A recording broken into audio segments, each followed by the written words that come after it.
The story of the third calender, son of a king. My story, said the third dervish, is quite different from those of my two friends.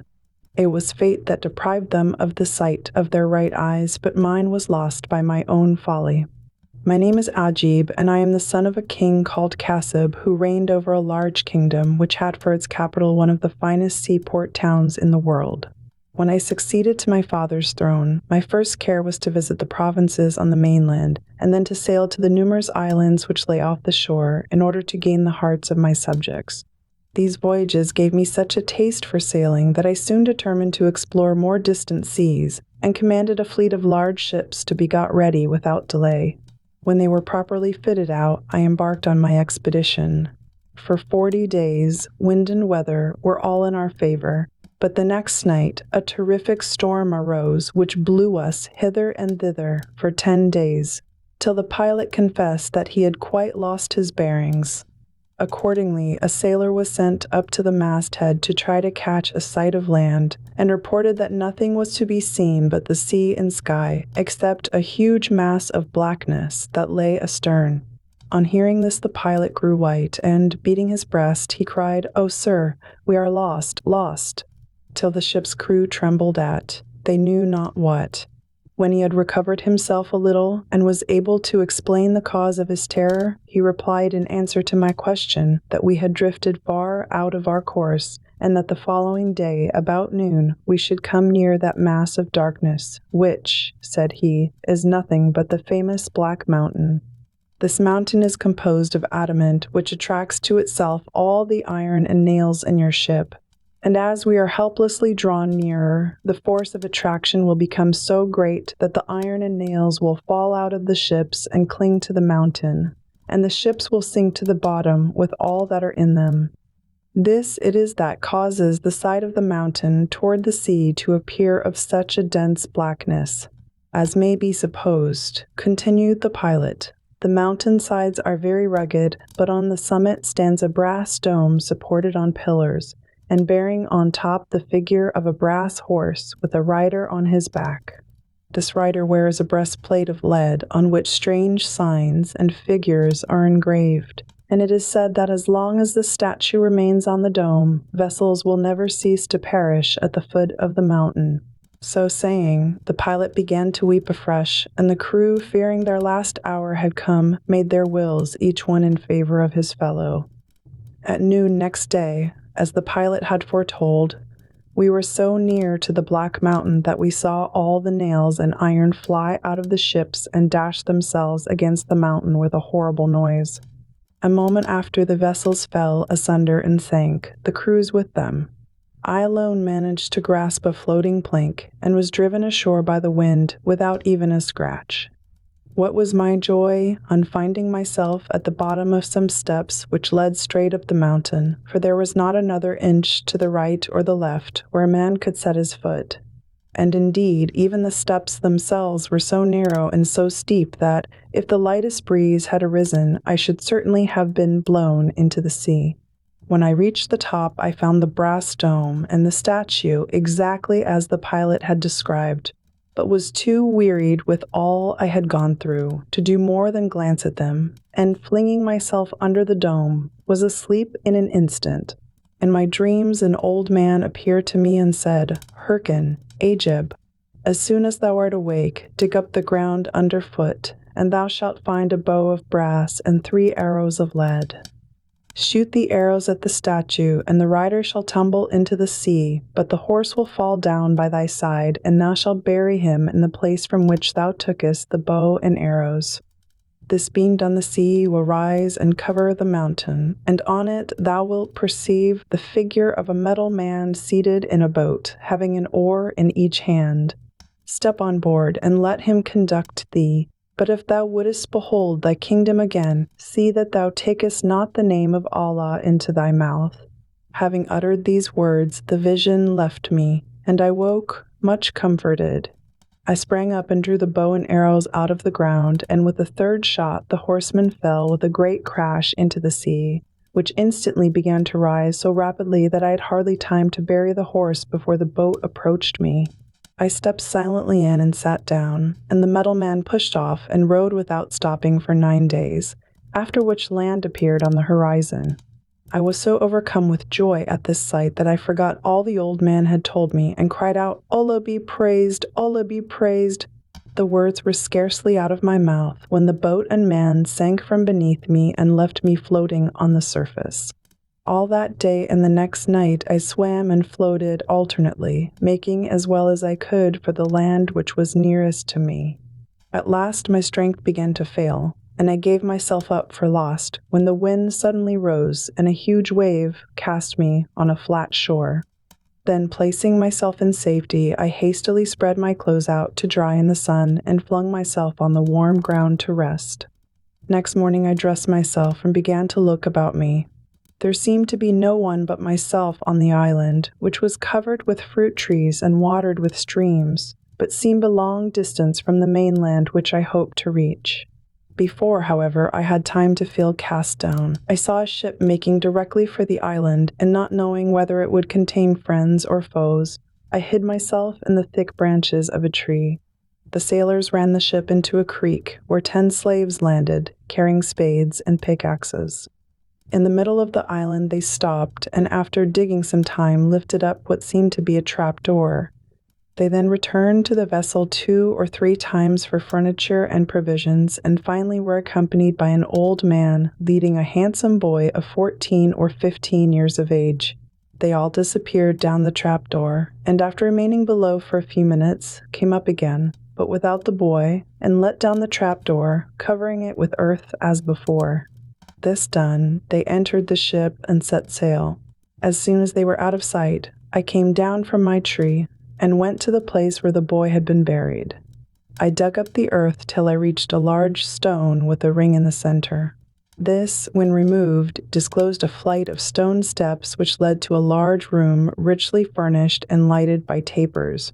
On a pile of cushions, covered with tapestry, sat the boy. He looked up, startled and frightened at the sight of a stranger in such a place, and to soothe his fears, I at once spoke. "Be not alarmed, sir, whoever you may be.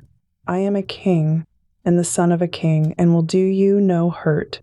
On the contrary, perhaps I have been sent here to deliver you out of this tomb, where you have been buried alive."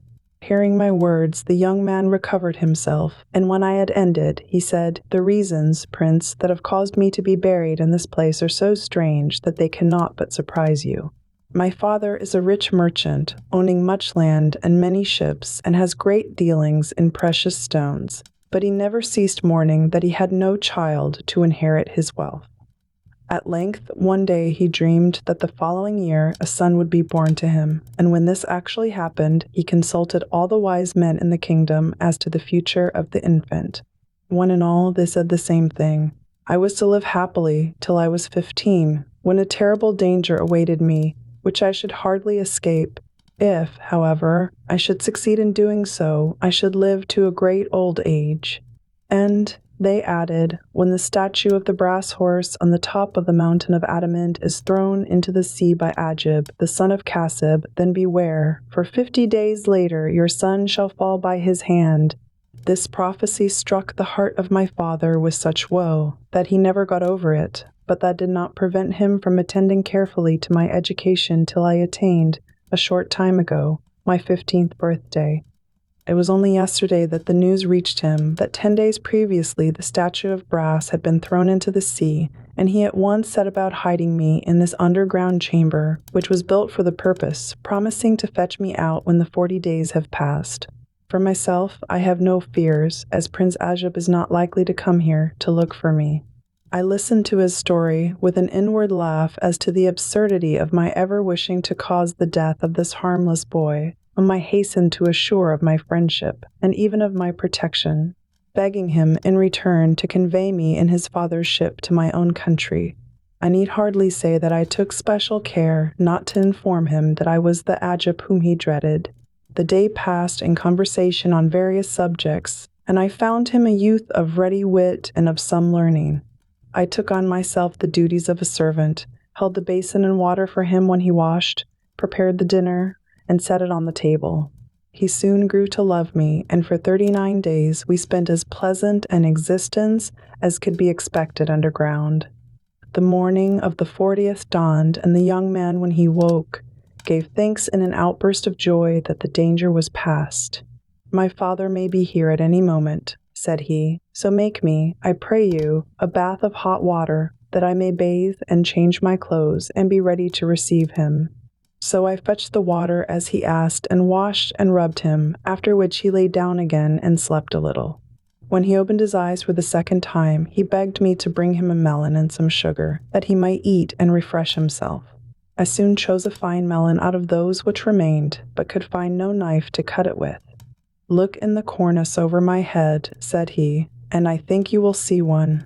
It was so high above me that I had some difficulty in reaching it, and catching my foot in the covering of the bed, I slipped and fell right upon the young man, the knife going straight into his heart. At this awful sight, I shrieked aloud in my grief and pain. I threw myself on the ground and rent my clothes and tore my hair with sorrow. Then, fearing to be punished as his murderer by the unhappy father, I raised the great stone which blocked the staircase, and quitting the underground chamber, made everything fast as before. Scarcely had I finished when, looking out to sea, I saw the vessel heading for the island, and, feeling that it would be useless for me to protest my innocence, I again concealed myself among the branches of a tree that grew nearby. The old man and his slaves pushed off in a boat directly the ship touched land, and walked quickly toward the entrance to the underground chamber. But when they were near enough to see that the earth had been disturbed, they paused and changed color. In silence they all went down and called to the youth by name. Then for a moment I heard no more. Suddenly a fearful scream rent the air, and the next instant the slaves came up the steps, carrying with them the body of the old man who had fainted from sorrow. Laying him down at the foot of the tree in which I had taken shelter, they did their best to recover him, but it took a long while.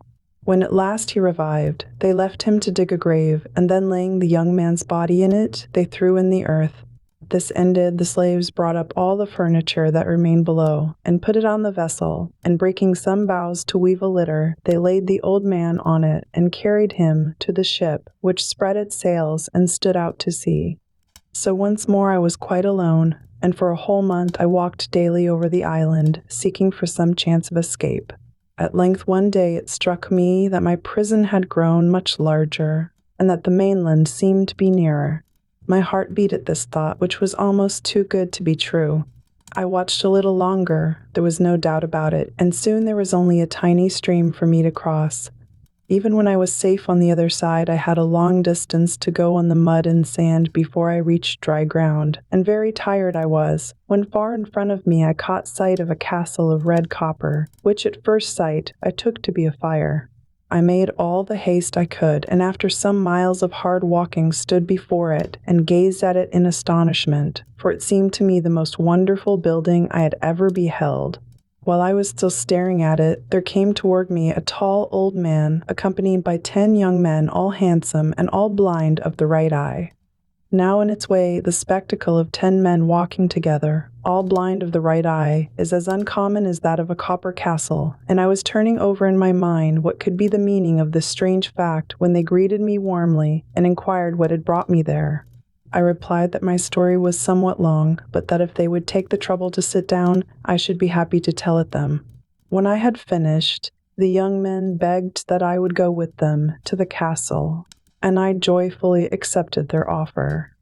We passed through what seemed to me an endless number of rooms, and came at length into a large hall, furnished with 10 small blue sofas for the 10 young men, which served as beds as well as chairs, and with another sofa in the middle for the old man. As none of the sofas could hold more than one person, they bade me place myself on the carpet, and to ask no questions about anything I should see. After a little while the old man rose and brought in supper, which I ate heartily, for I was very hungry. Then one of the young men begged me to repeat my story, which had struck them all with astonishment, and when I had ended, the old man was bidden to do his duty, as it was late, and they wished to go to bed. At these words he rose and went to a closet from which he brought out tin basins, all covered with blue stuff. He set one before each of the young men, together with a lighted taper. When the covers were taken off the basins, I saw they were filled with ashes, coal dust, and lamp black.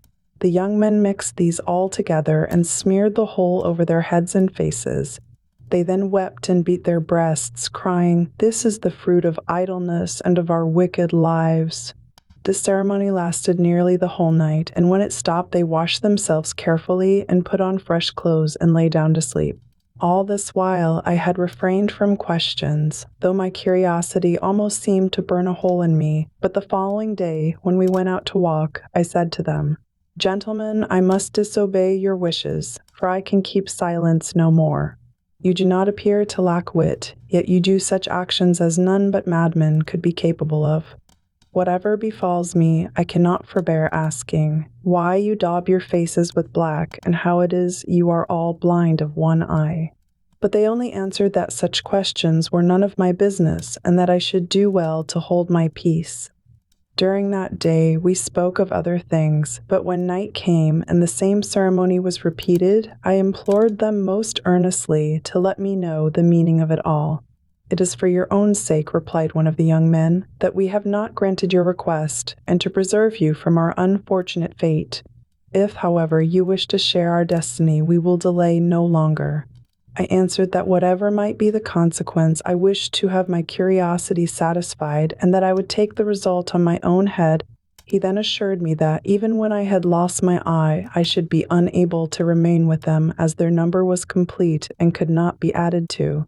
But to this I replied that, though I should be grieved to part company with such honest gentlemen, I would not be turned from my resolution on that account. On hearing my determination, my 10 hosts then took a sheep and killed it, and handed me a knife which they said I should by and by find useful. "We must sew you into this sheepskin," said they, "and then leave you. A fowl of monstrous size, called a roc, will appear in the air, taking you to be a sheep. He will snatch you up and carry you into the sky, but be not alarmed, for he will bring you safely down and lay you on the top of a mountain. When you are on the ground, cut the skin with the knife and throw it off. As soon as the roc sees you, he will fly away from fear, but you must walk on till you come to a castle covered with plates of gold, studded with jewels. Enter boldly at the gate, which always stands open, but do not ask us to tell you what we saw or what befell us there, for that you will learn for yourself. This only we may say, that it cost us each our right eye, and has imposed upon us our nightly penance." After the young gentlemen had been at the trouble of sewing the sheepskin on me, they left me, and retired to the hall. In a few minutes the roc appeared, and bore me off to the top of the mountain in his huge claws, as lightly as if I had been a feather, for this great white bird is so strong that he has been known to carry even an elephant to his nest in the hills. The moment my feet touched the ground, I took up my knife and cut the threads that bound me, and the sight of me in my proper clothes so alarmed the roc that he spread his wings and flew away. Then I set out to seek the castle. I found it after wandering about for half a day, and never could I have imagined anything so glorious. The gate led into a square court into which opened 100 doors, 99 of them being of rare woods and one of gold. Through each of these doors I caught glimpses of splendid gardens or of rich storehouses. Entering one of the doors, which was standing open, I found myself in a vast hall where 40 young ladies, magnificently dressed and of perfect beauty, were reclining.